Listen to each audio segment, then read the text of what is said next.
it, right? So thank you so much for joining us today. I am so excited to have our speaker, Dr. Dana Nakano, talk in a few minutes.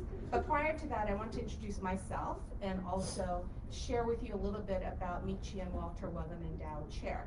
So my name is Mary Kamiyu Denigo. I am the director of the Wegland Endowed Chair. I'm very thankful to be in this position where we can do incredible programming committed to social justice. Today, in particular, is a special day because on February 19th, 3 days early, it is what we call the Day of Remembrance, because that was the day when Franklin D. Roosevelt signed an executive order, 9066, sending about 120,000 people of Japanese ancestry in the United States to concentration and internment camps. And it was a day what many people call the Year of Infamy. And actually, folks were interned for not just a year, but almost 3 years. From 1942 until the end of the war, we had people of Japanese descent in internment camps and concentration camps. And some of them actually in our back doors. So did any of you know that the fairgrounds over here, the Fairplex, was actually an internment site? How many of you knew that? Okay, ooh, we got some really informed people. Any of you horse racers?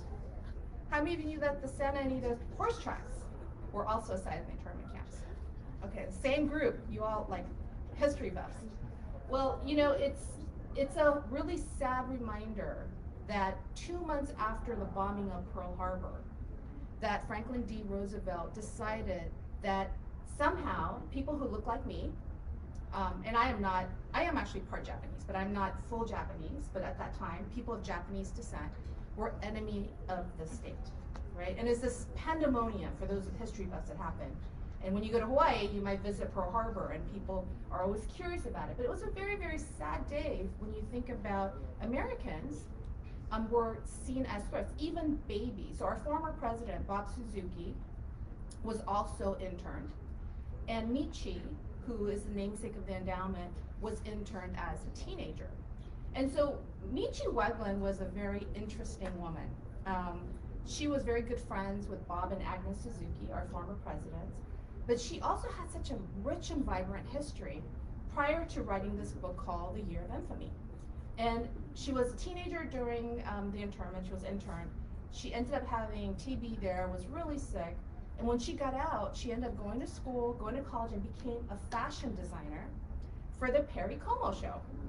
And so for those of you who may not know Perry Como, a certain generation, something equivalent to like Oprah or Jimmy Fallon, you know, or Ellen DeGeneres, right? Perry Como was huge, and she was the fashion designer who designed for jazz lovers and blues lovers like Sarah Vaughan, some really old school 1950s and 60s artists and actors and performers, folks that, you know, many of you may idolize equivalent to, I don't know, Adele or Beyonce or, you know, folks like that. So she was really an established fashion designer, and she began to start to research on her own about what happened to her, because she was just a teenager in the internment. So after doing research, she just put her personal and made it political, because her life was definitely a political outcome, you know, being interned, being in prison just for being Japanese.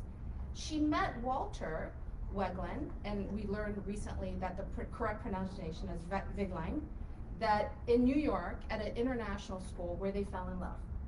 And Walter was a perfume chemist, supposed to have a really key sense of nose, but they bonded over his experience of escaping the Holocaust. So imagine this man who escaped the Holocaust and was living in New York, and this woman who was interned as a teenager now living in New York, meeting and falling in love and realizing that, hey, you know, like, we need to do something about fighting for social justice. When they ended up coming to California, their friendships with Bob and Agnes Suzuki, they began to talk about, you know, in the early 90s when they established a firm friendship, about the need to have the Office of Student Life or the multicultural centers. That did not exist prior to that. So there was a lot of resistance, believe it or not. Folks did not want that. And there's a lot of pushback. But we did establish what we are enjoying today, and we still have a lot of work to do, definitely. but the multicultural centers, representing Asian American Pacific Islanders, Chicano Latino students, African American Black, the Women's Center, the Pride Center, so all of those things started, and Michi and Walter really wanted to contribute to the social justice initiative that the Sugis were pushing. So they left us this great endowment. And I'm very lucky to be the director of this, where I get to work with some awesome folks. And so I know a couple of them are here today. So I'm just gonna ask you to stand up if you're on the WEGLM Advisory Committee. If you can just stand up really quickly. Yay, give them an applause, yay. We have about 15 folks, but people have classes and other types of commitments, and I think one person didn't stand up in the back. But our committee members, along with our incredible WEGLN intern, Melissa Ortiz, who is our sociology student and WEGLN intern extraordinaire. Stand up, Melissa. We meet every year, and in every year we plan out what we're gonna do for the rest of the year, and every semester we meet about 2 or 3 times a year to do some really fun programming. And so for this spring, we really felt it was important to start off with someone who has not only not like Michi in that, obviously way too young to have ever been interned, right? But having the experience of living the life as a Japanese American in Southern California and Orange County, but also doing the work in his scholarship and research and activism. And so when I've known Dr. Dana Nakano for a long time. We're going down through memory lane and realized, I think it was, I don't know, it's been a long time, like 15 years plus. And I met him when he was a grad student, and I was a fresh, new, not so fresh, but assistant professor, right, at the time.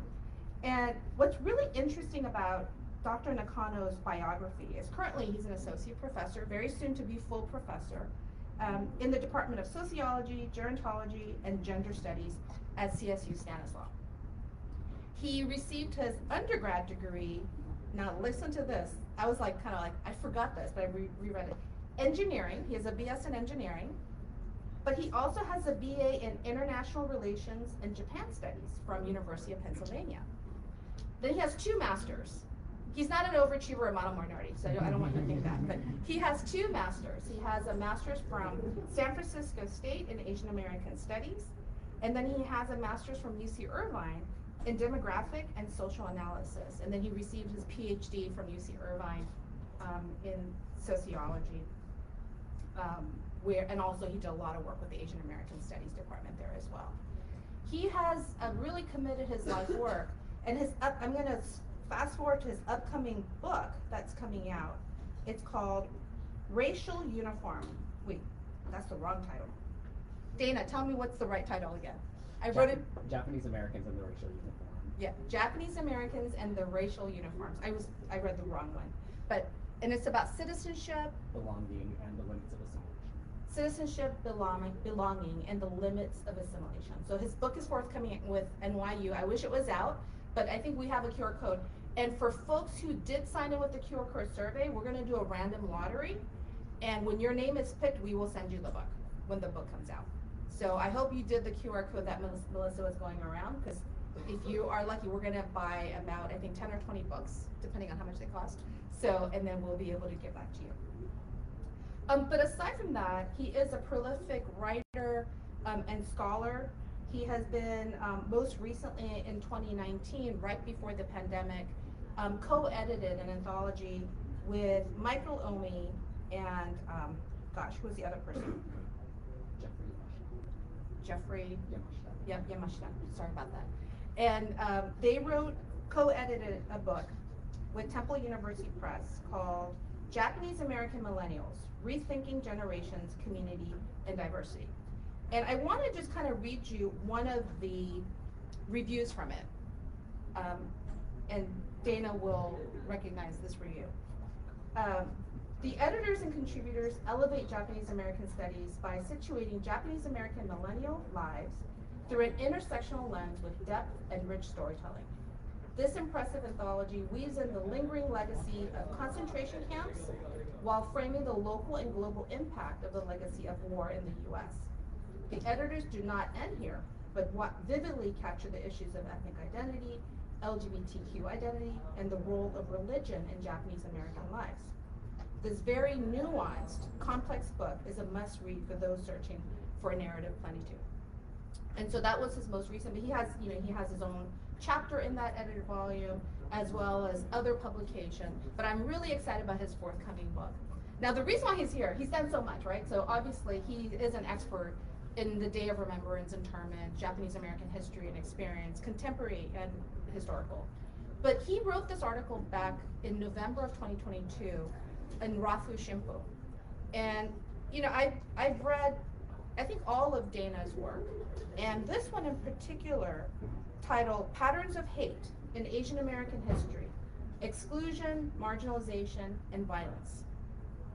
When I read that article, I said, oh my gosh, we need to bring him here to talk about connecting the past, because Day of Remembrance, we remember what happened, but we also want to think about how has that impacted us today. And when I read his art, and if you haven't, pick up the Rafu Shimpo, read the article, but also read all of his other books. And then if you win the lottery, you'll read the other book too. And then I contacted him and said, would you be willing to come to our campus and talk to us and have a conversation? So he does have a presentation, but then we're going to actually also have a conversation about his observations, his analysis, and his critique of what's happening today, but through a kind of a storytelling lens in some ways. And so I am so excited, I hope you are too, that we get to hear and have a conversation with Dr. Nakano. So Dana, come on up.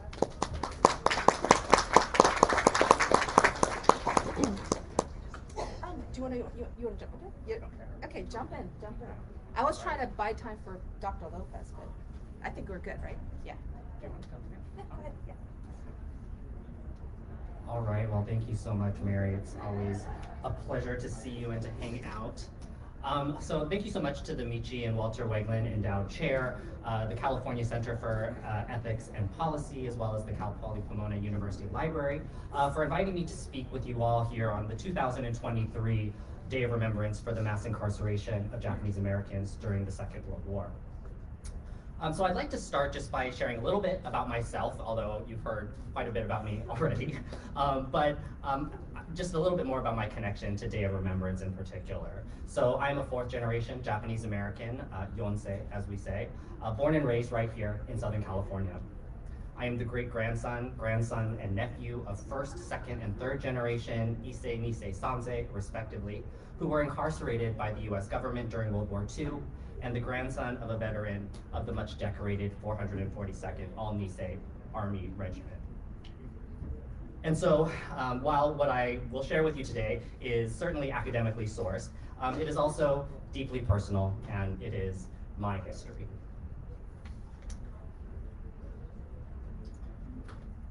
So, Day of Remembrance, as Dr. Junico has already kind of mentioned, marks a pivotal moment in Japanese American history, the signing of Executive Order 9066 by Franklin Delano Roosevelt on February 19, 1942. In the wake of the bombing of Pearl Harbor, this action on this day extended broad powers to the then Secretary of War to designate military areas from which any persons could be excluded or removed for reasons of national security. Executive Order 9066 paved the way for the violation of Japanese Americans' rights and their exclusion and removal from the western parts of Washington and Oregon, the southern parts of Arizona, and the entire state of California. This ultimately led to the mass incarceration of Japanese Americans from these regions in federal concentration camps for the duration of the war. Certainly this day also has local relevance, as the Pomona Fairplex, just down the freeway, was one of 17 assembly centers where Japanese Americans were first ordered to gather before being transported to concentration camps in the nation's interior.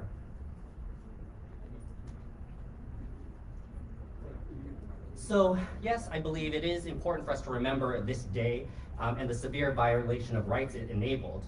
However, the hyper-focus on this singular moment really runs the risk of us thinking about the atrocity of Japanese American World War II mass incarceration in isolation, an aberration in this pristine history of the United States.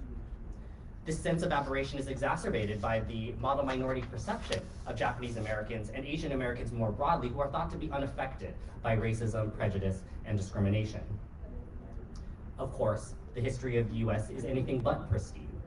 And with the remainder of this talk today, I would like to demonstrate that the mass incarceration of Japanese Americans during World War II is not an aberration in our nation's history. Rather, it is part of a larger pattern. So, as we've most recently seen in the appalling growth of anti-Asian hate in the wake of the COVID-19 pandemic, exclusion, marginalization, and violence have been consistent themes in Asian American history. The mass incarceration of Japanese Americans during World War II, while notable, is only one tragic episode. Anti-Asian hate has existed for as long as Asian people have been in the United States.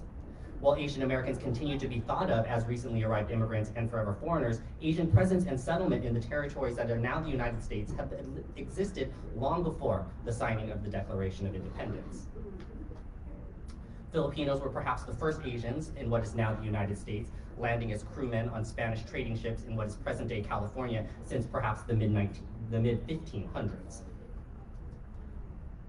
This is actually a separate settlement in Louisiana that was established in 1763.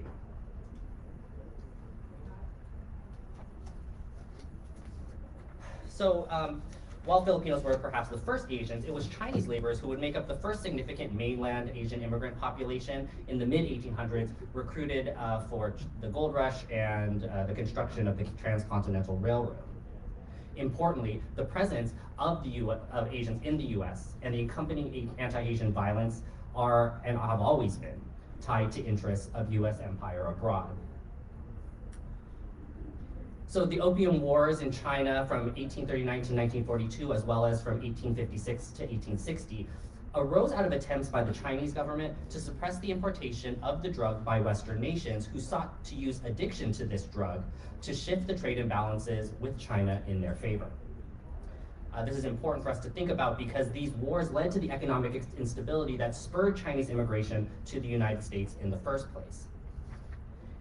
In a turn of all too familiar racial hypocrisy, Chinese immigrants became closely associated with opium usage in the United States, and their alleged smuggling of this substance was a central reason used for Chinese exclusion. Large waves of Japanese immigrants would not have existed if not for Commodore Perry's 1853 forcible opening of Japan to US trade with an armed armada in Edo Bay. Notwithstanding indigenous genocide in the name of Manifest Destiny, the formal US territorial empire resulted from the Spanish-American War in 1898, which ceded the Philippines, Guam, Puerto Rico, and Cuba to the US. The US subsequently squashed Filipino declarations of independence in the Philippine-American War in 1899 to 1902, leading to US colonization of the archipelago until World War II. This violent colonial and post-colonial relationship is central to understanding Filipino migration and presence in the US. And while I don't want to subsume the distinct histories and experiences of Native Hawaiians and Pacific Islanders unnecessarily under the heading of Asian American history, I do find it important to cite that the illegal overthrow of the Hawaiian Kingdom in 1893 and Hawaii's subsequent fraudulent annexation by the United States in 1898 are also related examples of US imperial violence. Empire building is violence. Victimization of Asian immigrants at the hands of US empire, of course, did not end when they passed through the Golden Gates and into this land of opportunity. The very recruitment of Chinese and other Asian immigrants as sources of cheap labor, cheap and expendable labor, is among the first instances of anti-Asian sentiment and violence in the US and around the globe. Exploitation is also violence. Some of you may be familiar with the problematic idiom, a Chinaman's chance, which is thought to have originally referenced the likelihood of surviving particularly dangerous and deadly tasks typically assigned to Chinese workers along the transcontinental railroad. In this early period, Chinese immigrants were commonly called inferior, rats, and swine. In 1853, the California Supreme Court ruled in People versus Hall that the Chinese, along with Black, mixed race, and indigenous people, were not allowed to testify against a white man in a court of law. This ruling made it difficult, if not impossible, to prosecute any form of racist violence. and racist violence was quick to follow. Beginning in the 1850s, white mobs in towns and counties across the American West, from California to Wyoming, terrorized and forcibly removed Chinese American residents. A similar mob drove 400 Sikh Americans out of Bellingham, Washington in 1907. In 1871, one of the worst mass lynchings in US history saw the deaths of 17 Chinese American men in Los Angeles after a police officer was shot by a Chinese suspect. In this early period, we see the ways in which Asian lives were seen as less than and without value. The vitriol against the Chinese ultimately led to the Chinese Exclusion Act of 1882, the first law to explicitly exclude a group of people from entering the United States on the basis of race. However, the intersections of anti-Chinese hate and misogyny had produced an earlier exclusion in 1875. The Page Act was passed by Congress barring the entry of persons from, quote, Oriental countries for, quote, lewd and immoral purposes. This was in fact a lightly veiled targeting of all Asian women who were assumed to be prostitutes regardless of their actual occupation. This law gave free license to immigration officers to deny the entry of any Asian woman into the US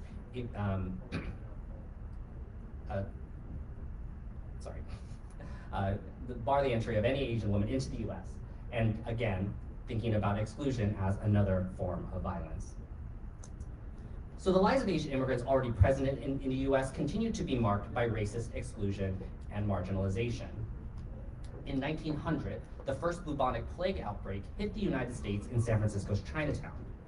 While the disease likely arrived on ships in the city's port, the first case was confirmed in Chinatown, and the entire racial community was quarantined in the impoverished and overpopulated neighborhood. Businesses were closed, and Chinese, Japanese, and other Asian Americans were not allowed to leave the city. White residents and businesses remained unaffected. In 1906, the San Francisco School Board required that all Japanese children in the city attend the Oriental Public School in Chinatown. This segregated school was created in 1895 following the California State Supreme Court ruling in Tate v. Hurley, which affirmed Chinese immigrant students' right to a public education, but not access to white schools. This foreshadowed the separate but equal ruling that would arrive 1 year later by the US Supreme Court in Plessy versus Ferguson in 1896. The inclusion of Japanese children in the racially segregated school drew the ire of the Japanese government. Given Japan's growing status on the world stage as a military and economic power, the federal government stepped in on this seemingly municipal matter. President Theodore Roosevelt oversaw the negotiations of the Gentleman's Agreement with the Japanese government, in which Japan agreed to end the migration of Japanese labor to the US, and in return, the US accepted those Japanese Americans already present and allowed the immigration of their wives, children, and parents. Japanese American children were also no longer segregated in California schools. The same would not be true for all other Asian Americans and people of color until 1971.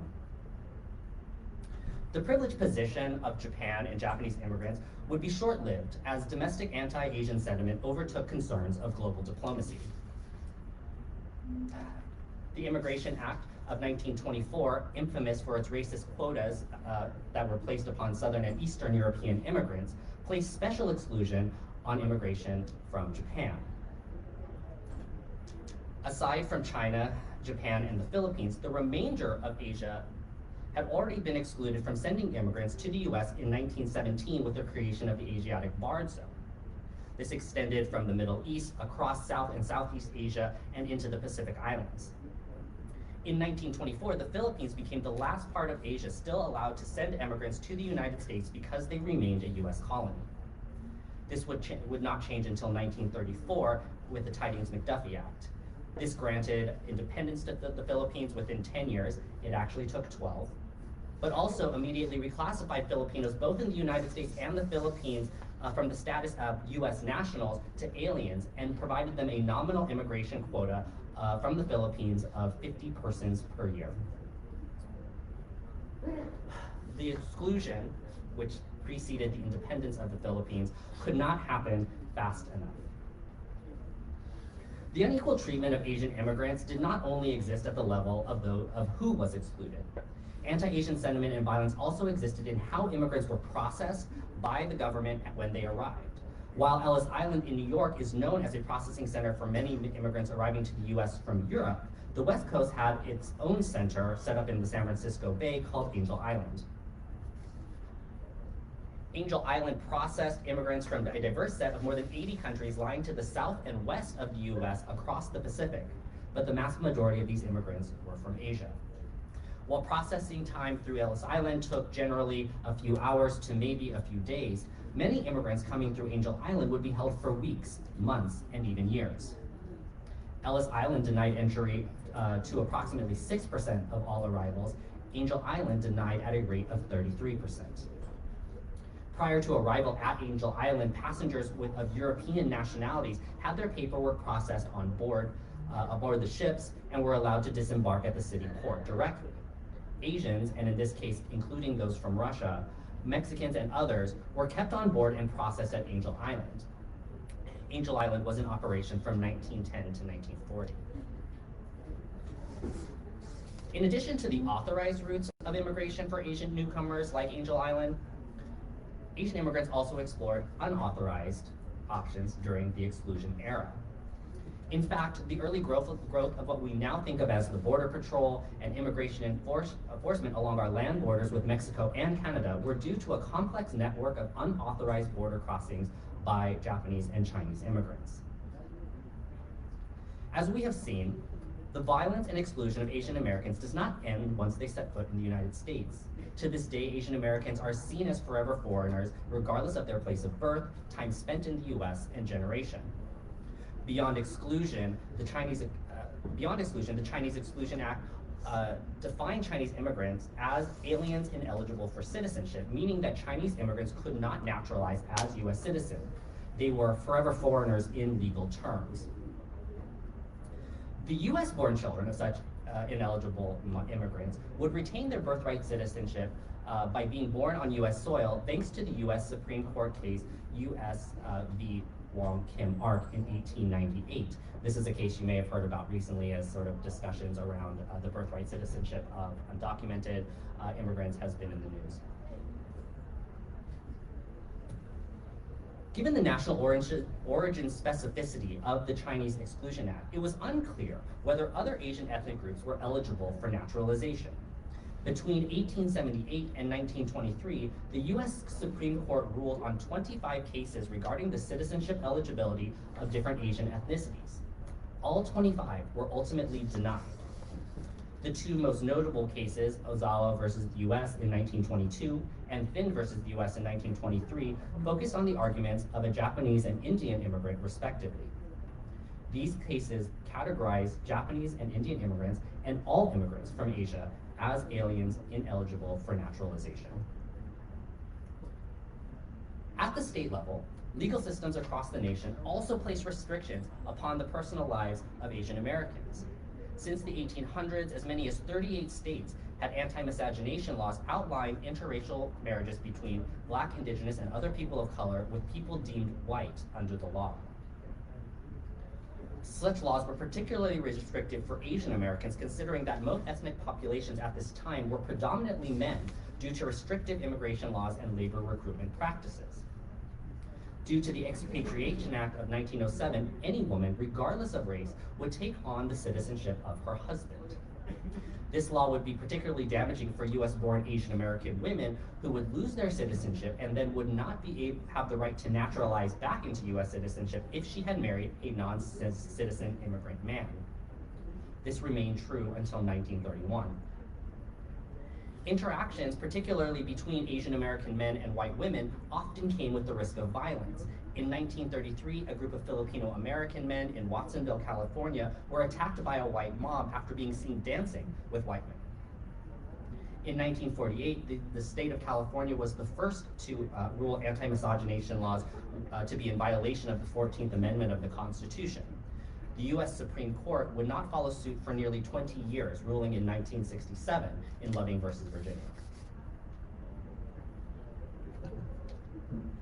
Beginning in 1913, 15 states from California to Florida passed alien land laws, which prohibited the purchase and later leasing of property to aliens ineligible for citizenship. Oregon's 1859 Constitution actually explicitly included the prohibition of property ownership by a, quote, Chinaman.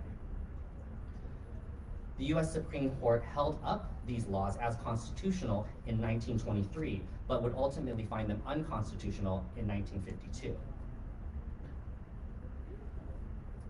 So this brings us roughly to the Second World War and the reason that we're gathered here today.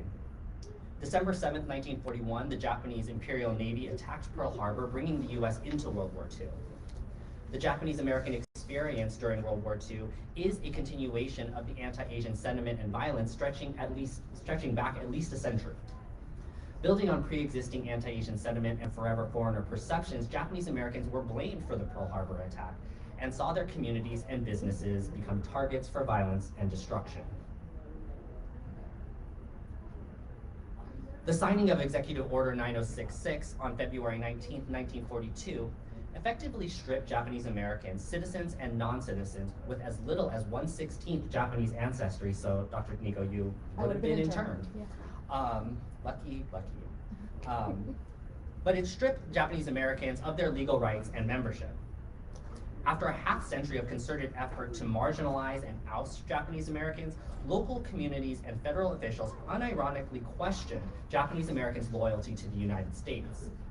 It must be noted that no verified act of espionage by a Japanese American was ever found. And I just want to sort of note the image that you're being shown here, if that illustration that looks at all familiar. This is Dr. Seuss, who has a number of similar types of drawings that were published during this time period, anti-Japanese in particular. So due to racial lumping and mistaken identity, other Asian Americans often found themselves as targets during World War II. All mainland Japanese Americans in the armed services were discharged or reassigned and disarmed. Japanese Americans in Hawaii were segregated into the 100th Battalion. At first, Japanese Americans were excluded from the draft and deemed, quote, unacceptable to the armed services because of nationality or ancestry. Ultimately, 120,000 Japanese American civilians, regardless of citizenship, were reclassified as enemy aliens and forcibly removed from the West Coast into concentration camps. In 1943, Japanese Americans were allowed to volunteer for military service and become part of a segregated 442nd Army Regiment. In 1944, the draft was reinstated for Japanese Americans while they sat behind barbed wire in concentration camps. Japanese Americans would remain excluded from the Navy until after the war. The social, physical, mental, and financial tolls of the World War II experience on the Japanese American community and families is truly immeasurable. The World War II experience of Japanese Americans, from suspicion and attacks in their local communities to military segregation and mass incarceration, demonstrates themes of exclusion, rights violation, violence, and general racism, all too common throughout Asian American history. While in many ways the treatment of Japanese Americans during World War II was unprecedented in its scale and depth, it did not mark a beginning or an endpoint for anti-Asian hate and violence in the United States or anywhere. The post-war period and into the present day has seen much more of the same. Immediately following World War II and the rise of the Soviet Union, the US found itself in the Cold War of democracy versus communism.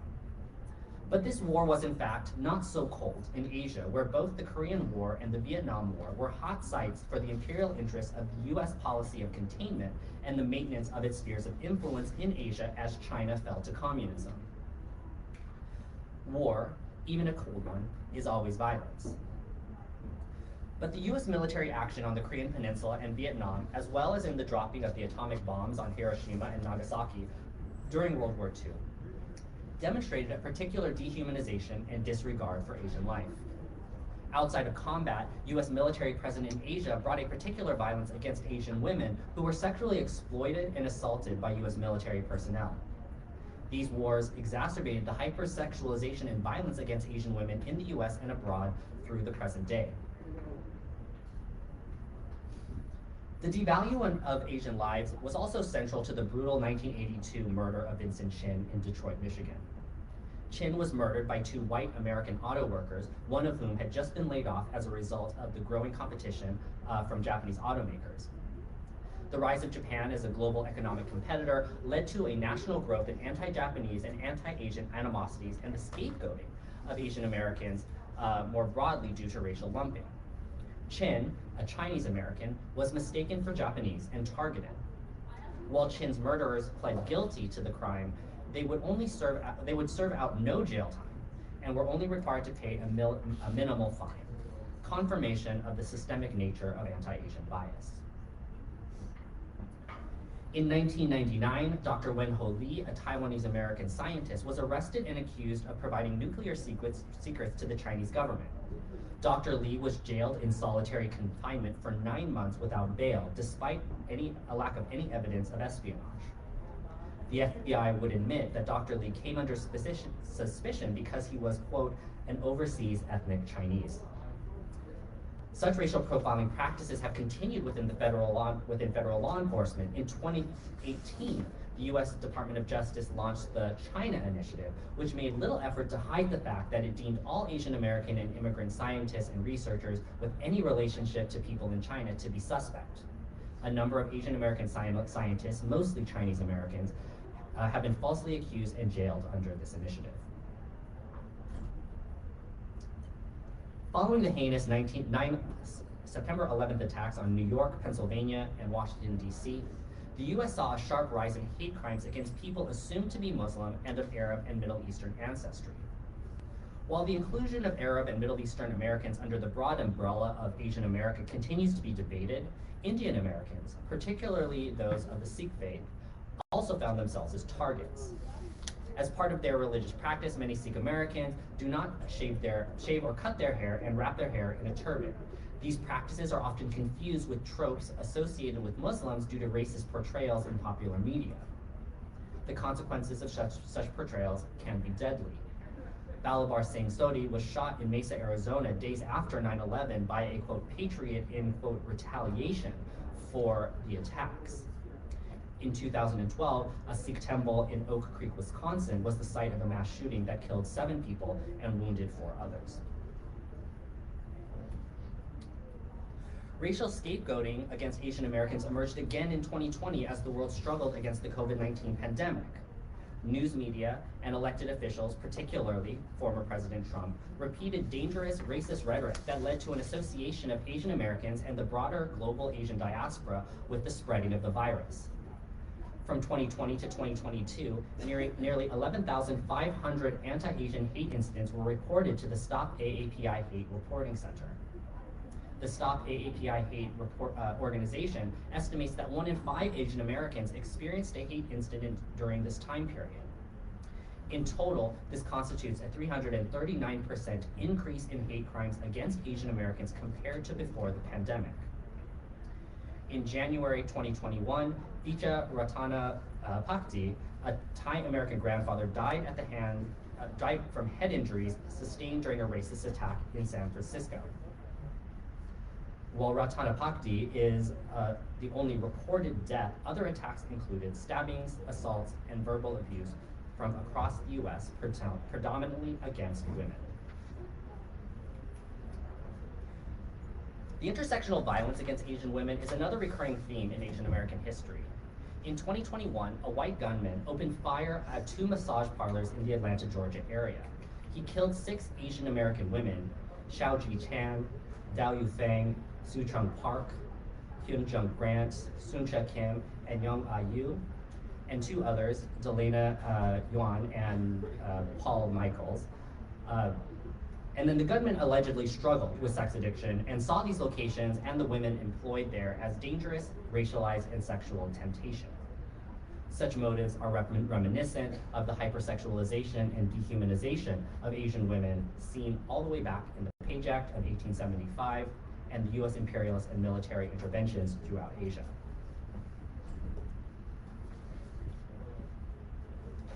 As Asian Americans most often appear in today's public discourse as the model minority, and Japanese Americans are often viewed as perhaps the model minority, of model minorities.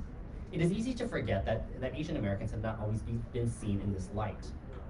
Relaying this history of anti-Asian sentiment and violence in the US and around the world at an event meant to memorialize the atrocities faced particularly by Japanese Americans during World War II may seem an odd choice.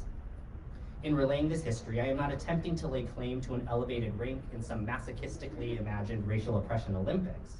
Rather, I hope that laying out this history in this way does two things at minimum. First, I'd like for us to note that the mantle of the model minority is fickle, that its protected capacities are provided at the whim of white supremacist benevolence. The persistent, visible racial difference of Asian Americans, as I note in my forthcoming book, A Racial Uniform, and its associated assumptions with forever foreignness, disloyalty, and non-belonging can so easily become an outward trigger for violence and hate at any moment. And the second takeaway, while the mass incarceration of Japanese Americans during World War II may be a particularly poignant atrocity, it, once again, does not exist in isolation. It is part of a broader pattern. It is part of a long history that demonstrates the systemic nature of US and global racism. We must know our history in context as we work towards paradigmatic, structural, and institutional change. I hope that I have not disappointed anyone for my lack of focus on Japanese American history here today, but we do not stand alone. While the differences and unique history certainly exist, I am reminded of the wisdom of Audre Lorde's words, perhaps an apt reference as we also celebrate Black History Month. Lorde states, "I do not have to be you to recognize that our wars are the same. And I might add that we are inevitably tied together." Thank you very much for listening.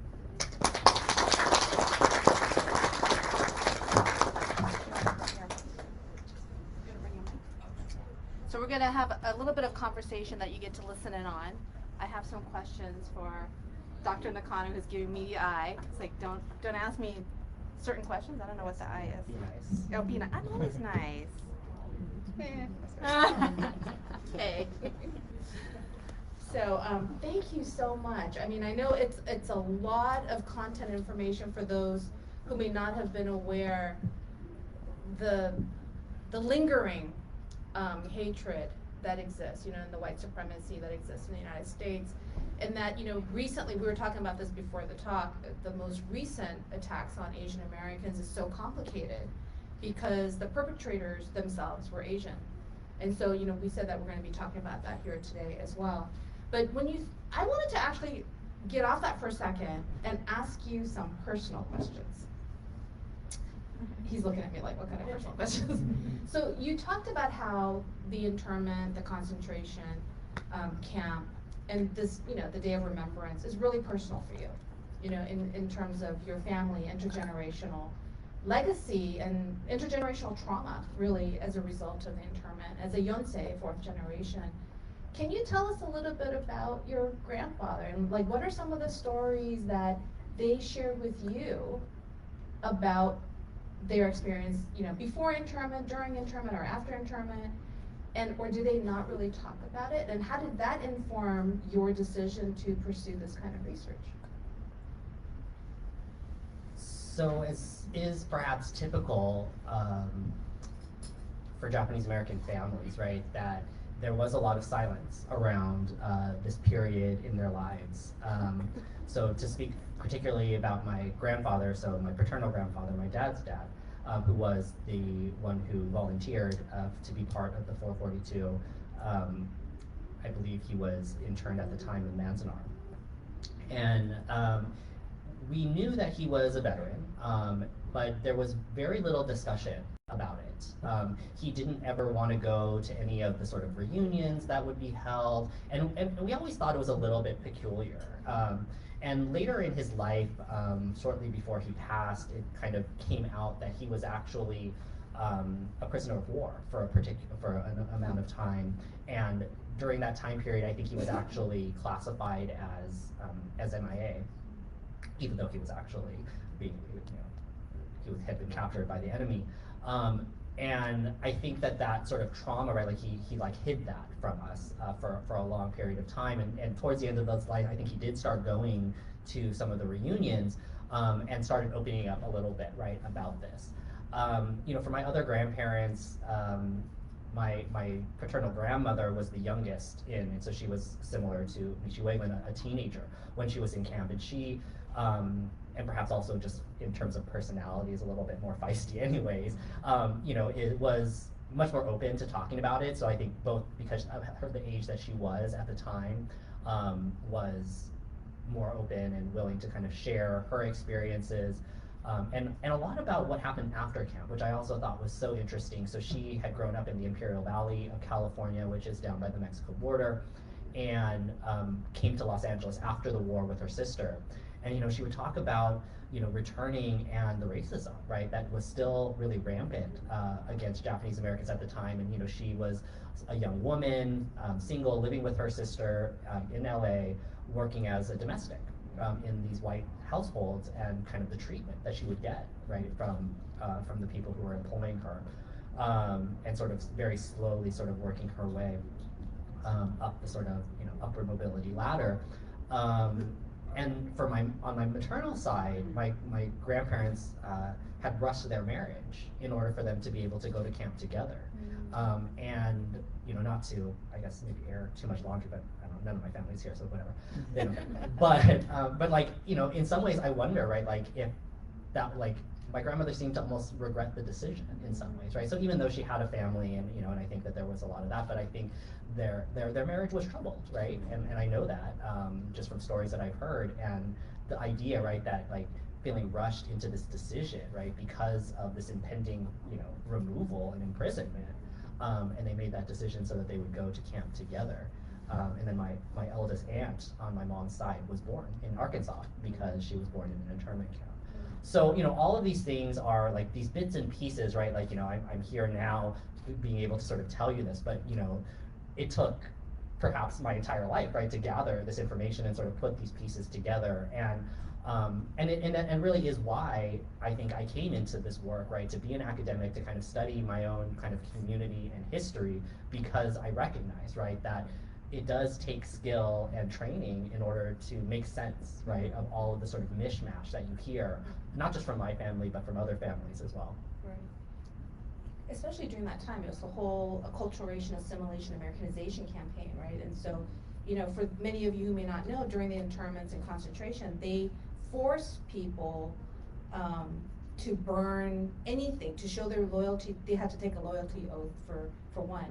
So there were the no boys who refused, but many of them did sign the loyalty oath, saying that they were gonna abandon all their lineages and connections to Japan, and many of them ended up burning their photos, their kimonos, and so there's a lot of trauma with that, and for the young children witnessing that.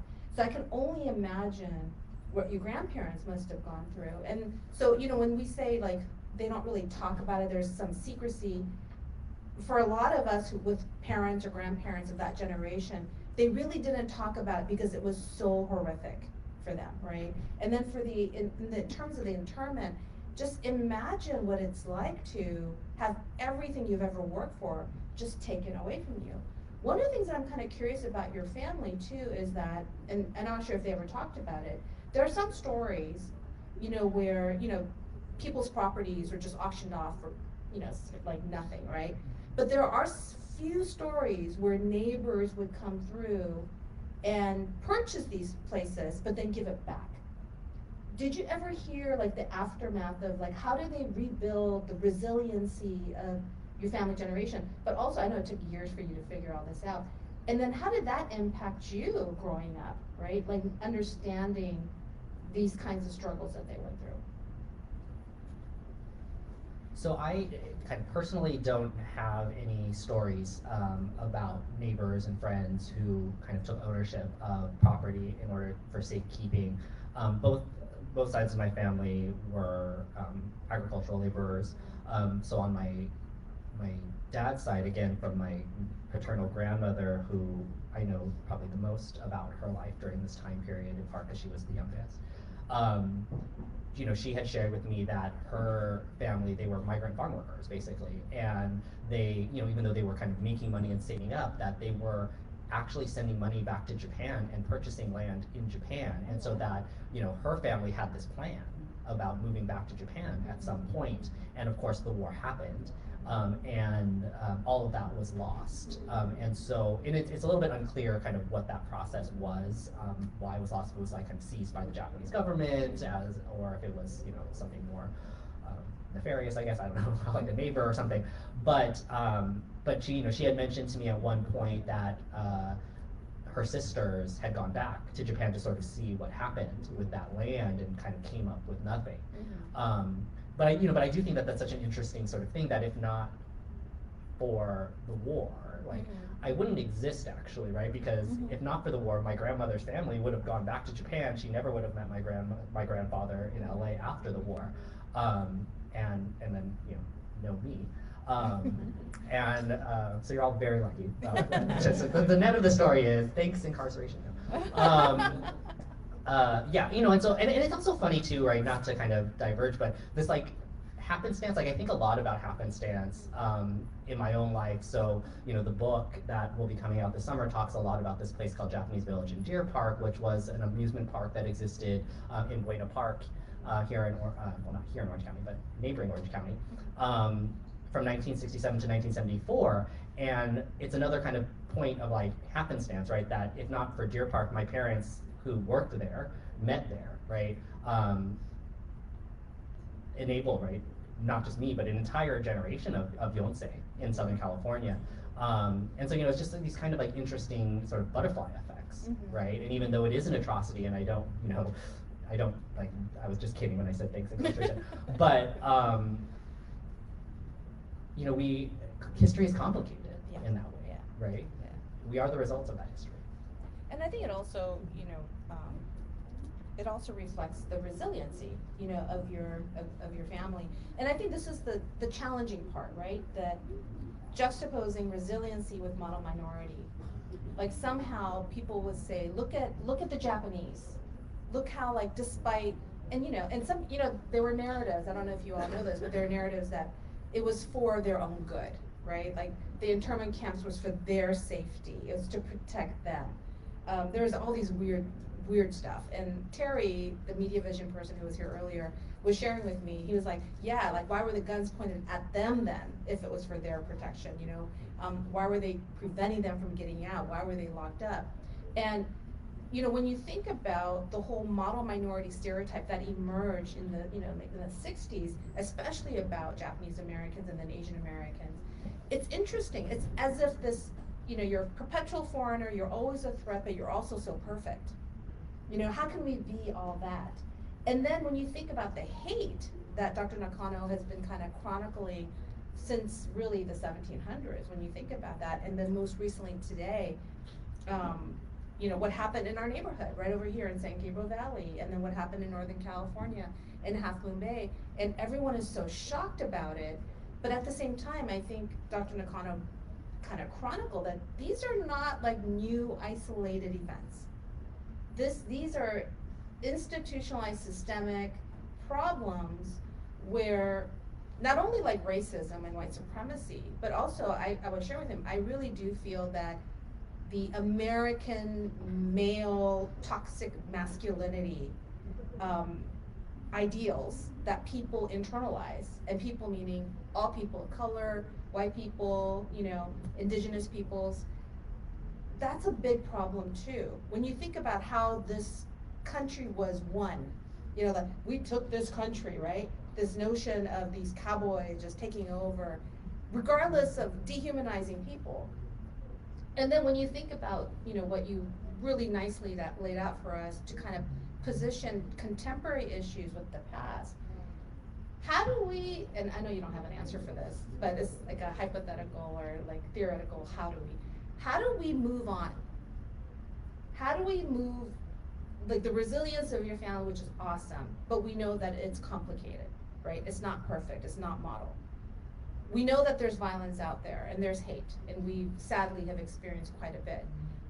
300 and something percent, that's insane for Asian Americans, right? Just one fun anecdote, when you were talking about San Francisco segregation and how, access to education, there's a Chinese school. When I immigrated to the United States, I'm not Chinese, they put me in a Chinese school. Yeah, so I remember when we came home, because we lived in San Francisco, we came back and said, "Ni hao ma," like, you know, like we were saying all these Chinese words, and my dad was furious, you know, and he's like, "What the heck? What are you?" And I'm like, "Yeah, we were in Chinese school. We're learning how to speak Chinese." In hindsight, I kind of wish I stayed in there because then I would be like trilingual. But yeah, but I mean, they just saw us and we were all the same, right? So sorry, I digress. But I mean, how do we move forward? How do we tap into history to not dwell on it? Because I think because it is traumatic, right? Every time we hear these things are triggering, it triggers me. But how do we rise above and how do we move forward? I mean, what are some words of suggestions? So I think that when we're thinking about the most recent shootings, in Asian American communities, but I would also relate this to the murder of Tyree Nichols at the hands of police officers. That race and the way that race functions is not as simple as we would like to think that it is, right? So in the case of these two shootings in Asian American communities, right? These are Asian American men that are perpetrating this, right, upon these communities. And then, in the case of Tyree Nichols, that, people were pointing at the fact, like, these were black cops, right, that did this. And, to unpack that, right, that just because they are black cops does not mean that they are not also victims of white supremacist mentality, toxic masculinity, right, all of these things, in the same way that these Asian American men, right, who are perpetrating these shootings on supposedly, right, their own communities, are also impacted by that. Right? And we have to be able to see that, right? And not just basically be like, oh, well, that's an internal matter that, like, Asian Americans need to handle their own business or something like that. Like, no, we are all, like, we don't exist in a vacuum, right? Like, we are impacted by all of the same things that everybody else is impacted by, right? It is systemic and it is structural. But that requires a much more complex conversation, right? That we oftentimes are ill-equipped, because I think we as a society have been taught, don't talk about race, right? Like, it's like, just to utter the word race or talk about somebody's race is this sort of, taboo. And when I'm teaching my courses on race and ethnic relations, right, like, this is how I frame the class for my students. Is it's about building a vocabulary so you can have these productive, nuanced conversations about race that, no pun intended, but it's not black and white, right? Like, it is, it is very complicated, and we're beginning to see that, right, much more clearly in the real world events unfolding around us. Yeah, I really appreciate you talking about that in a more structural and systemic manner, because I think, when we say things like white privilege or white racism or white supremacy, when I first started here at Cal Poly, I remember some of my white students would get very defensive, right? Very defensive. But it's not about individuals or people, right? We're talking about institutional structural problems. Some of the most amazing allies of anti-racist work have been white colleagues. I have a wonderful queer white faculty member who used to be here, who's now at Northeastern Illinois, is one of the most active, vocal anti-racist people I know, on the streets, is in the class. But I think sometimes folks take things personally, right? Then you have other folks in the United States where we just don't feel comfortable being able to just talk openly about stuff. If you go to anywhere else in the world, people talk about political issues. It's not taboo, right? And you don't end up hating each other. You can disagree and it's okay. But somehow here, we become a society where we can't call out what is happening and then talk about the complexities of what is happening. And I totally agree with you, is that, how do we have the vocabulary to articulate, what we're seeing, and that we're actually all connected. Things that's happening to Black and brown communities, what's happening to queer communities, to trans communities, that all of these oppression work, right? If you're anti-oppression, you don't pick and choose. You can't, it's not a cafeteria and say, I picked that oppression that's bad, this oppression's okay. We can't do that, but we do in this country, right? And I think it's like what you said, it's like, how do we build that vocabulary? So things like, after September 11th, one of the first groups to come up were people of like JACL, who totally messed up during the tournament, but after 9/11, they came out and said, we cannot let this happen again. When there was a anti-Muslim, the Muslim ban, and all these groups are coming out, it's like, oh, we need to, like, document the Muslim communities Japanese Americans, we cannot do this again. When we had the undocumented communities, with the fallacy is that people think it's predominantly Latino, but we know there are a lot of Asian American or Asians, people of Asian descent, who are undocumented, you know, people of Canada and other people, but when their undocumented communities were being attacked, Japanese Americans were also saying, cannot do this again. And so have indigenous people. Think about the ones who have been the most oppressed on this land, because we do, you know, sit and reside on Tongva land here at Cal Poly Pomona. They also stood up and say, like, this is not right.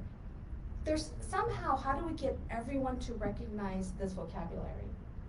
Like, how do we get people to speak to each other and not across each other? Pulitzer Prize question.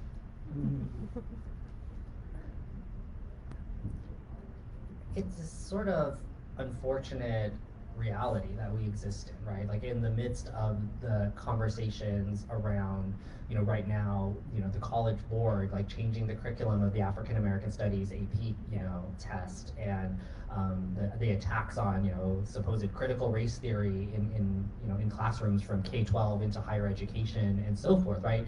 Is an attack on this specifically, right? Like is an attack on our ability to have the nuanced conversation, right? And I think, you know, it's easy, right, for people to fall into this framework, as you were saying, of being like, oh, I'm being personally attacked as a white person or whatever, I made to feel bad about my history. It's like, you know, and I always think it's funny, I probably watch too much TikTok for my own good, but, you know, I actually love TikTok. I use it in class all the time. It's an excellent teaching tool when used correctly.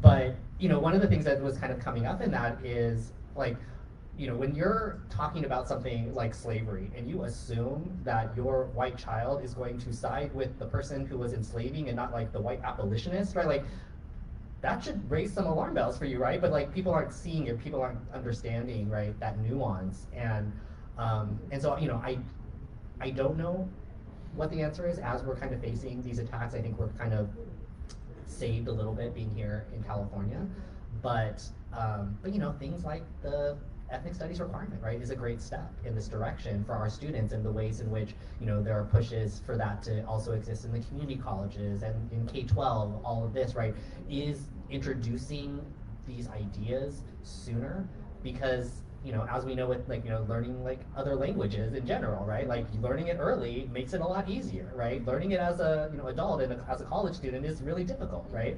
Because you're already entrenched in a particular way of thinking. So, you know, education is maybe a trite answer to that question, but I really do think that it is important, right? And it is a way that we as an institution of higher education can make an impact on these dialogues. No, and I think it's also like, I thank so many of you who have been really present in this conversation. And what I mean by that is that I can see that you're attentive and you're listening and you're engaged in this conversation. Because a lot of times when we have these kinds of events, folks feel kind of forced to listen to. And I think some people kind of check out. I mean, that's what I would really love where education is seen as not a punishment, you know, or something that you're forced to do, but it's something that we want to do. That learning is such a privilege, right? Being able to learn and grow about different communities, different cultures, different languages, different places around the world, not just in the United States.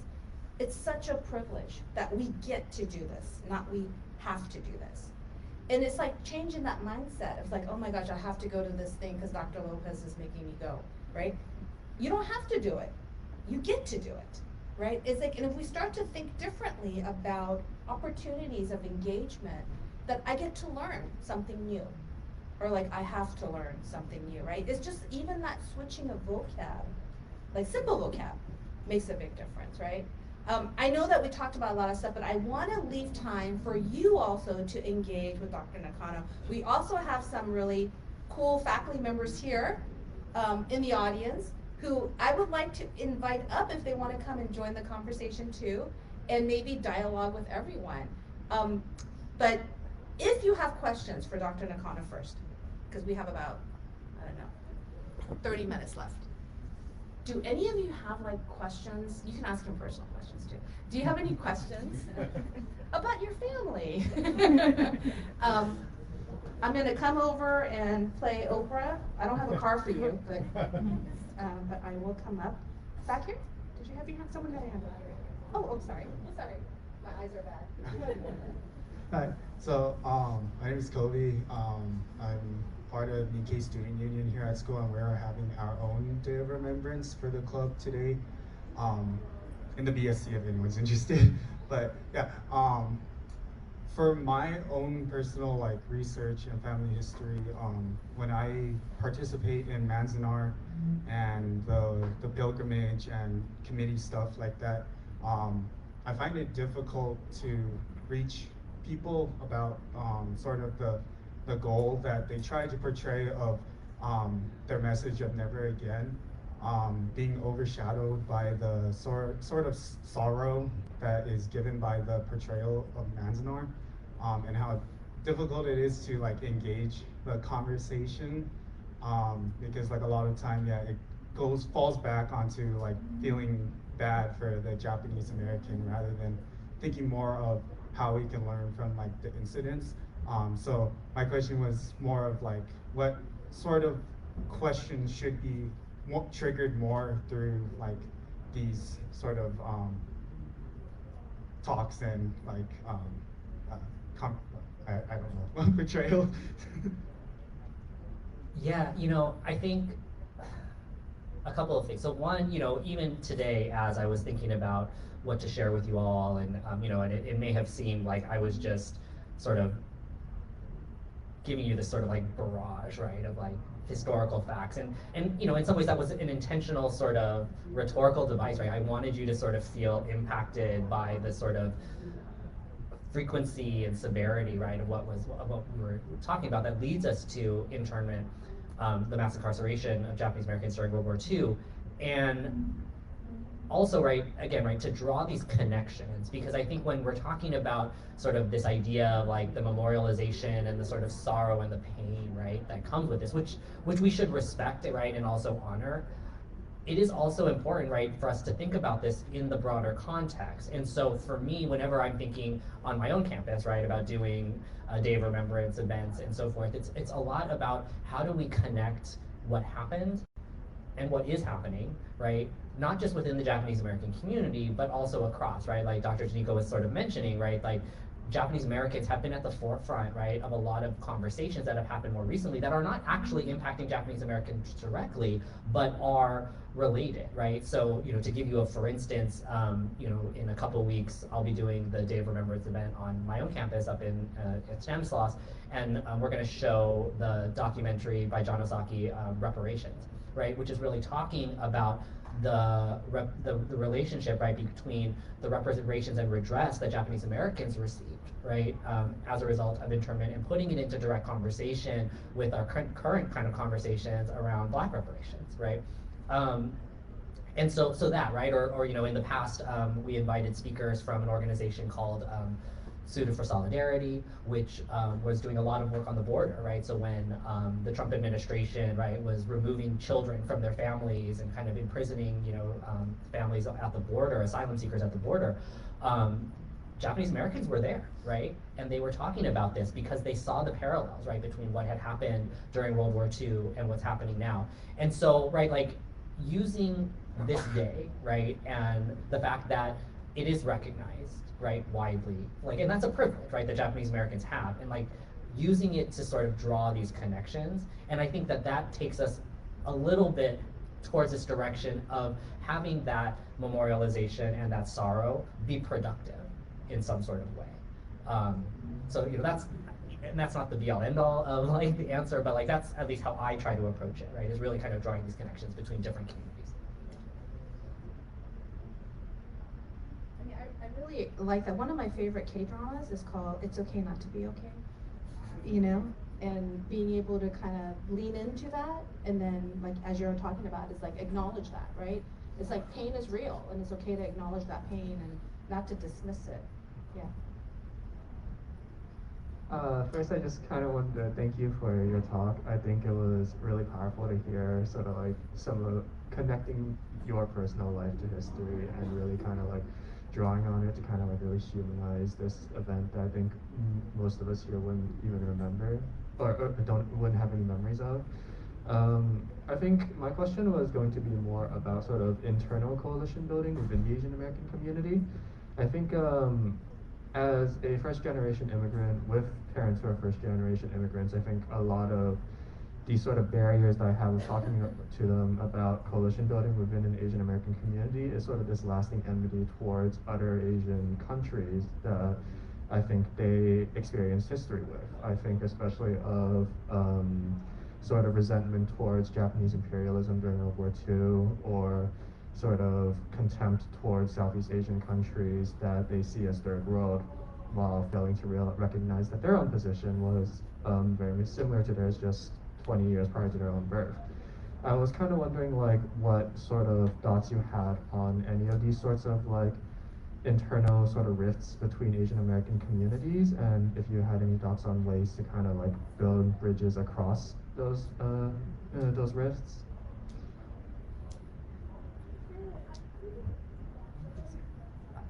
I think in a similar sort of way, right? Like, again, taking seriously, right, those animosities, right, that do exist, and recognizing them. You know, one of the things that I hear a lot, so, you know, the work that I do largely is with third and fourth generation Japanese Americans that grew up here in Southern California. And, you know, one of the things that they often tell me about is like a common story is like, oh, well, like I had this Korean American friend, or I had a Korean American like boyfriend or girlfriend or whatever, and they didn't want me to meet their parents because their parents wouldn't like me because I was Japanese, and they have this memory, right, as you were saying, about these sort of atrocities that the Imperial Japanese military kind of committed across Asia. And the, you know, the retort is always like, but that seems so ridiculous because like my family was in concentration camps during that time in the United States, right? But and that's true. 100, both sides, right, of that are true. But you can't just, people aren't necessarily understanding that, right? And so one of the things that I will say is, one, there is an experiential element to this, right? So one is that, you know, the Asian American movement doesn't happen until the 1960s for a particular reason, right? And the reason is that it wasn't until that time that there was a critical mass of Asian Americans of a particular age that spoke the same language, right? So like English, like primarily English speaking Asian American college students start the Asian American movement, right? It didn't start in immigrant communities, right? In part because those immigrant communities saw themselves as different and distinct, and oftentimes didn't have the ability to communicate with each other, right? And so I think that's an important thing to think about, right? But the other thing that I find interesting, and it's again maybe a little bit less applicable for communities that are predominantly foreign-born, but within the Japanese American community, one of the things that I find interesting and that I talk about in the book is there's this kind of reverse socialization process that happens. So when we think about kind of culture being passed down, right, we often think about it happening as like your parents, your grandparents are passing that down to you, right? They are the purveyors of that culture. But when it comes to understanding processes of racialization, right, like you actually are the purveyor of that knowledge, right? You are experiencing that in a much different way than your parents or your grandparents or whoever are, right? And that also is true for Japanese Americans, in part because of the demographic shifts that have occurred over the last 50 years. But it is oftentimes, right, you don't say like fourth generation, you know, not kids anymore, young adults at this point, or actually sometimes older adults as the case may be, but are teaching their parents, right, about race and about racialization, right? And so there is this also, right, kind of role that, you know, it's not going to happen necessarily on its own, that process of socialization to race is going to happen in the opposite direction, right? That it's going to be younger folks who are teaching their parents, their elders, about this as well, right? And I think we see this in other places too. Like I think about it also in terms of kind of queerness, right? Or other, you know, or even sort of more basic, like, you know, the latest sort of like slang and legal, right? Like it travels up instead of down. So I think race and that racial understanding and that coalition building, that mindset of seeing commonality and recognizing, right, the shared experience of racialization as Asian in the United States is something that needs to be explained from the younger generation to the older generation.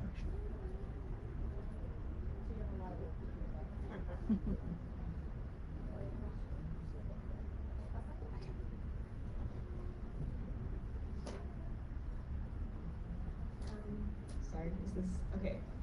So, thank you so much for your talk. I really like this is blowing my mind, and a lot of the stuff you're discussing is stuff that in my own personal like contemporary Asian American experience class I'm learning about. So it's nice to like affirm that this is like stuff that is like mainstream discussion within the community. But I wanted to ask actually about recent events, especially Half Moon Bay, since we know a lot more about it. What I think is a lot of people aren't really discussing is the fact that the conditions there, and a lot of them were undocumented immigrant workers and stuff, a lot of the victims and the offender themselves, they were under these conditions that were like $9 an hour, so like so far below minimum wage. They were living in like shipping containers, and even like Governor Newsom went and said like it was deplorable, like horrible these conditions. And I think it's getting lost in the discussion of this event because we look at it solely as like well, the man was Asian who did it, and the people that died were mainly Asian, but there were some Latinx or Latina victims.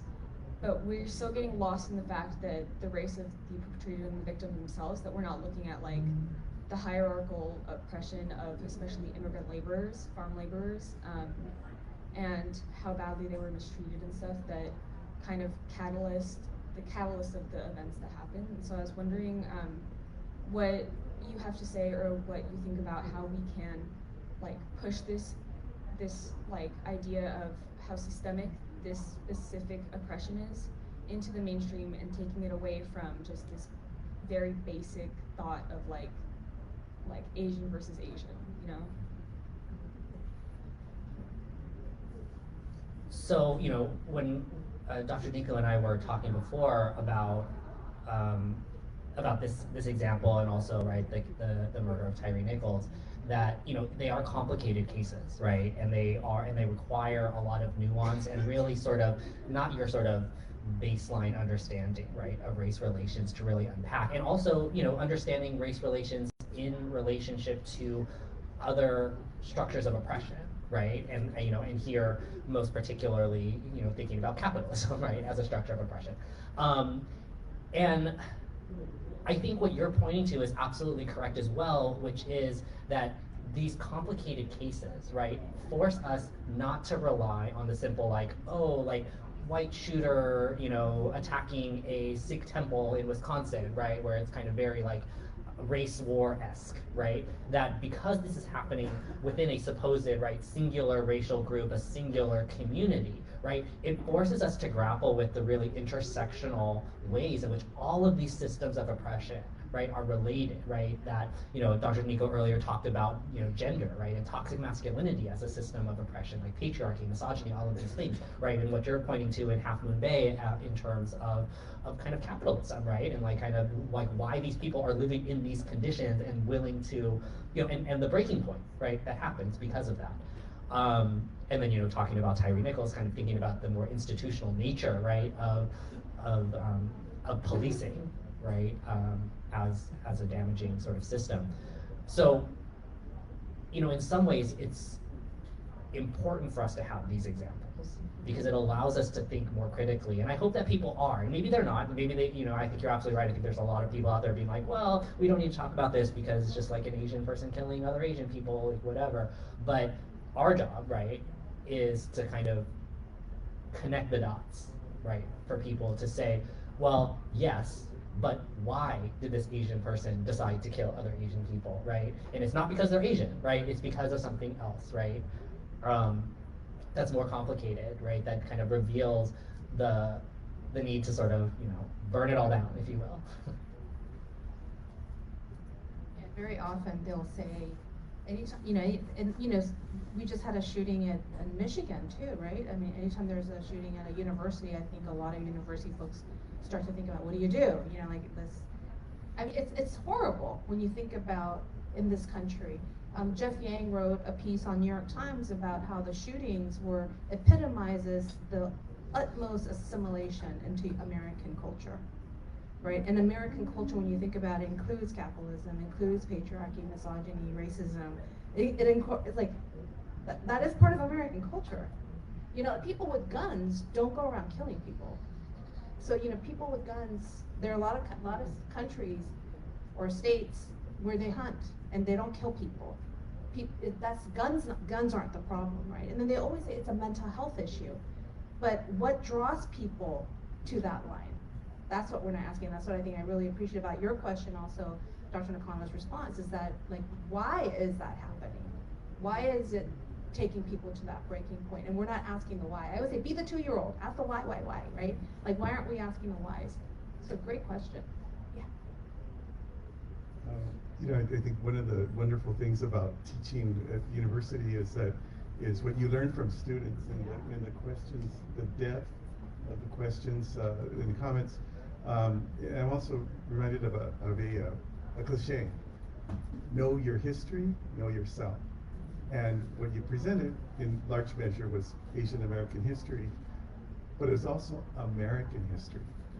And so Remembrance, today a day of remembrance, this very tragic reality in our history, but the relationship to now. And then I think embedded in the questions that were asked so far was, well, what do we do going forward? So, you know, in a framework of social justice, trying to grapple with issues of social justice of our history, of our present, and what's going to happen in the future. What is our role in the future? So I think in that respect, I wanted to share just a few resources like that we have here. There's a wonderful documentary in the DVD section called Civil Wrongs and Civil Rights, the Fred Korematsu story. And in that documentary, about an hour long, you could see that Fred Korematsu, who challenged in the courts the internment and lost, who had 40 years as a convicted felon because he evaded the internment. And then 40 years later, a legal scholar, Gerald Irons,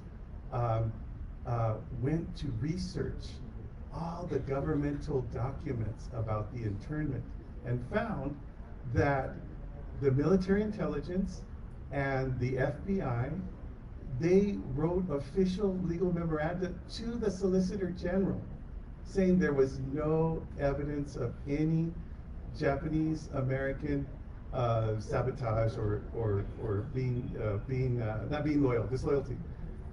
But the Solicitor General ignored that, and Fred Korematsu was 40 years of his life as a convicted felon. Now, it intrigues me that you mentioned the different generations of Japanese Americans. So in that documentary, Fred Korematsu's daughter talks about being in middle school, and a white student in middle school did a presentation of the Fred Korematsu case. She goes home. She asks her mom, who's white, she asks her mom, "That was my dad. How come we never knew?" So, you know, that was interesting. That's in the documentary as well. So this Irons, in the documentary, you also see the ACLU attorney at the time that actually took the case, but the ACLU, being very liberal, the board did not want to offend President Roosevelt. So this lawyer, young Jewish lawyer, was pressured not to pursue the case. He did, he lost. Well, that man is interviewed, and the young Japanese American attorneys and the other attorneys who challenged it 40 years later, that's what that Civil Wrongs and Civil Rights, and it's in our library, the Fred Korematsu story. I also want to mention Dr. Erica Lee, who is a wonderful scholar, and she's all over YouTube and C-SPAN. You know, she's just brilliant. A book that I would recommend to everybody, The Making of Asian America. And of the many things I learned from that wonderful book is that during this time of the internment, that our government made an agreement with Peru to bring their Peruvian Japanese here to be interned. This is in Erica Lee's book, among many other things. And then after the war, we classified those Peruvian Japanese as illegal aliens here in the United States. I mean, it's American history, right?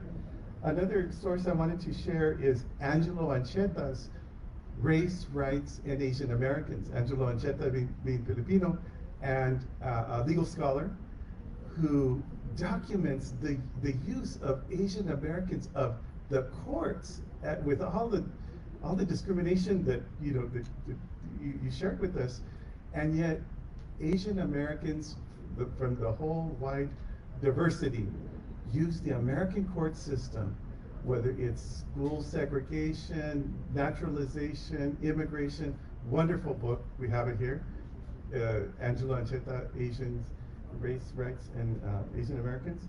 And then also I wanted to mention Chalmers Johnson, now deceased, who wrote about the American military-industrial complex, and also in some of his books talks about Okinawa, for example, and the impact of our base on the people of Okinawa.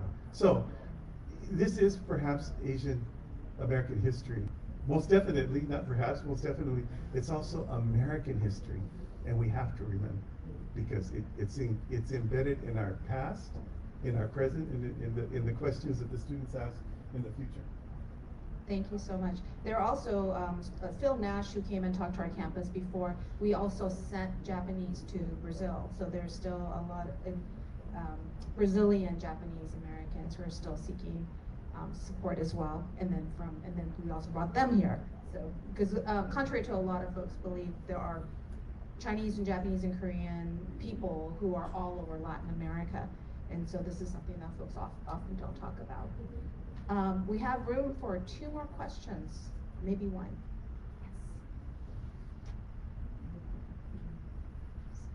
First of all, thank you so much for your talk. I found it over here. It's a random disembodied voice coming at you. I really appreciate the filling in of the history of that kind of U.S. structural systemic violence in multiple forms. But I'm wondering if you have anything to say about the sort of disappearing of the history of Asian American political activism and organizing. You were mentioning the Asian American movements, and also the short, a little bit later emergence of the model minority myth. And I'm just wondering if there's pieces of this history that's more explicitly about political activism and organizing that you'd like to mention or share, or you found especially interesting. Yeah, so it's funny, and I'm having like a little bit of like defensiveness, in part because when I was writing the book, one of the things that people got on, like some of the reviews that I got back from the book were very much about like, you don't talk about like politics, right? The area that you're talking about is the Asian American movement, and you don't talk about it. And I was like, well, I don't know what to tell you. I can't manufacture what my interview subjects say to me. Like if they don't talk about it, I don't get to talk about it, right? But it is certainly like that erasure. So I feel like I'm maybe complicit in the erasure a little bit in the book. But so yes, 100%. Like I think that the activism, right, around things like the Korematsu trial, but redress more broadly, right, when talking specifically about the Japanese American community, right, it was a Japanese American grassroots effort, right, to get that started. It's funny because I think the other part of that story that kind of gets overlooked is that was also only enabled by the fact that there were at the time still, small number of Japanese Americans in Congress, right, that were able to advocate in government for this, right? And that is also, right, a privilege. It is also, right, in a sort of manifestation of the model minority, right? And I do think that's important for us to sort of note, right, that in many ways, right, activism is also, right, couched in privilege, in many ways, and Asian Americans, broadly speaking, right, like we were talking about the Asian American movement, right, happens on college campuses, right, to be in college, right, is a privilege. And so there are many of these sort of instances that didn't make it into talk in part because I was just trying to really bum everybody out, and so I didn't want to talk about the kind of positive things. But it absolutely, right, going alongside of these things, there was a huge movement around the murder of Vincent Chin, right? That is, you know, Helen Zia, who I think has come to this campus multiple times, right, writes really like lovely, like Asian American Dreams, right, is such this like kind of like this anthem, right, of all of this activism, right, that you're sort of referencing. That, you know, crazily enough was part of all of these different sort of movements, which is really kind of insane when you think about it. But yeah, right, like it's those moments that I think are inspiring. I think it also, right, speaks to one of the questions that came up earlier about this sort of intra-Asian sort of coalition building, right? And that these are also moments of that. And I think that those are important for us to celebrate and replicate kind of as we're moving forward. And I think we see it also, you know, with the Stop API Hate campaign, right, is another kind of manifestation of sort of a movement that's happening.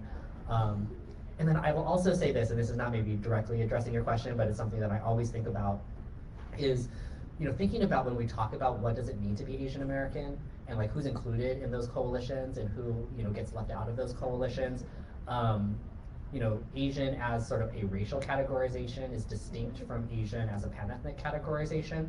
And for us to really think critically about that when we're organizing, right? Because the COVID-19 pandemic and these hate crimes that we're talking about, right? We're not talking about all Asian Americans, right? We're talking about Asians, Americans that are racialized in a very particular way. In the same way that when we were talking about post 9/11, right? Also anti-Asian hate, but we weren't talking about it as anti-Asian hate at the time, right? We were talking about it as anti-Arab, anti-Muslim, which it was for sure, but also, right, impacted Asian American communities, but we didn't talk about them as Asian American communities. So that's the other sort of thing that I think we need to really be conscious of in these movements, right, is being intentional about the coalition building. And I think one of the things, some of the things I would add to that is, and thank you for your question about the political mobilization of communities. You know, Filipinos and Japanese in Hawaii, you know, they formed collaborations and protested on the plantations. Lariat Loan, you know, really actually started a lot of the labor movement in Delano where they collaborated with Cesar Chavez. And in the fall, we're going to be having Jose Calderon come to our campus, 50-year anniversary of the United Farm Workers, but also really talking about the work that they've done at Agbayani Village, right, where a lot of the Filipino, you know, workers were the ones who actually started the protest.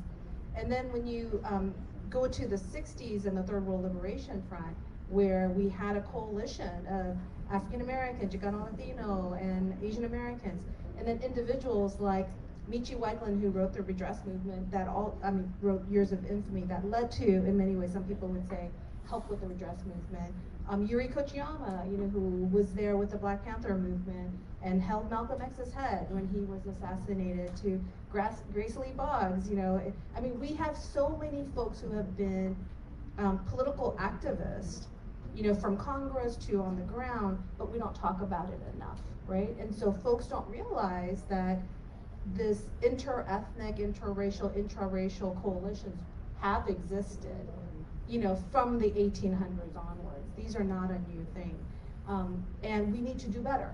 You know, we need to continue to do that. And then when we think about intersectionality of, you know, especially right now, there's a lot of hate crimes against trans communities, queer communities. I think, as I said earlier, if you're anti-oppression, you really need to stand up for all of those things, right? I mean, you can't pick and choose which oppression is okay. And same thing with anti-racist. You know, it can't just be for one group. And sadly enough, we do have problems within our own communities. You know, that's just the reality. We do, and we need to talk to our own communities.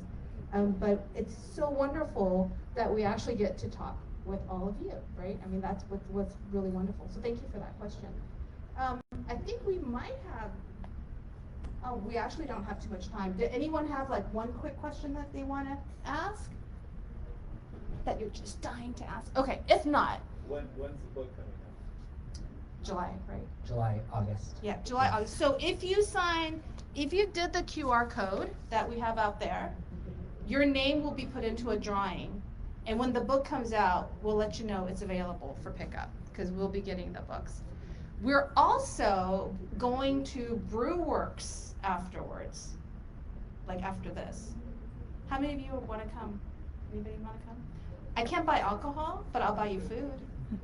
So if you would like to join us to have some pizza, food, and stuff like that, you're welcome to continue to have this informal gathering of conversation, and if you want alcohol, you're on your own. But please join us if you're free, but we'll be hanging over there. But I want to really thank Dr. Nakano for his time, his energy, and his just giving nature to really unpack a lot of these nuanced and complicated stories that surrounds the Day of Remembrance, but also how it impacts us today. And I also want to thank all of you for being here. Thank you so much. And then finally, to Justin Torres, our Ethnic Studies librarian, who helped us coordinate. So thank you so much, Justin. And also Glorian Home, who through the Center of California Ethics and Center for Ethics and Aragon too, who's also part of CC. Oh, and Corey. Okay, thank you so much for co-sponsoring the event. But thank you.